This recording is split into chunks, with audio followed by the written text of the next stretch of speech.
ईश्वर की एक वैज्ञानिक संरचना है। ईश्वर तत्वतः एक चेतन पदार्थ है जो सूक्ष्म से भी सूक्ष्म है, व्यापक से भी व्यापक है। ईश्वर अजन्मा है, निर्विकार है, अनादि है, अनंत है। उसका जन्म कभी हुआ ही नहीं।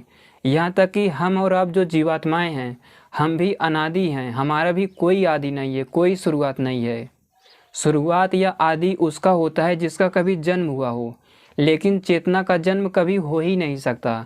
तो ईश्वर अनादि है, उसका कोई आदि नहीं है। सदैव से था, सदैव है और सदैव रहेगा। इसी प्रकार जो सृष्टि और प्रलय है, आप ये नहीं कह सकते कि पहले प्रलय हुआ होगा तब सृष्टि हुई होगी, या फिर पहले सृष्टि बनी होगी तब प्रलय हुआ होगा। ये अनादि चक्र है, इनकी कोई शुरुआत नहीं है। एक बार इन सब पर गहराई से विचार करके देखो, आपका भी वैज्ञानिक सामर्थ्य बढ़ने लगेगा, आपको वेदों में रुचि होने लगेगी। तो ये जो सृष्टि और प्रलय है, सबसे पहले कुछ नहीं होता। ये दोनों अनादि है, ना तो पहले सृष्टि बनी थी और ना ही पहले प्रलय हुआ था। दोनों हमेशा से चलते आए हैं और हमेशा ही चलते रहेंगे। तो ईश्वर को किसी ने नहीं बनाया। अगर उसकी वैज्ञानिक संरचना पर आप मनन चिंतन करेंगे, नियमित 1 घंटे ध्यान करेंगे, उसके जो भी गुण हैं, मैंने इस पर डिटेल में वीडियो बनाई है।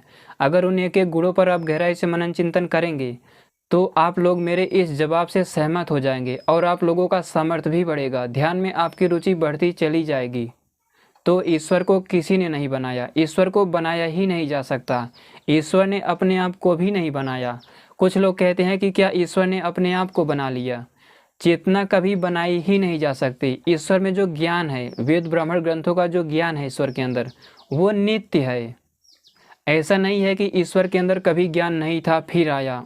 वो सदैव से है, जब से ईश्वर था, अनादि काल से, तब से ही उसके अंदर ये ज्ञान भी है। तो ईश्वर का कोई आदि और अंत नहीं है, सदैव से था, सदैव है और सदैव रहेगा।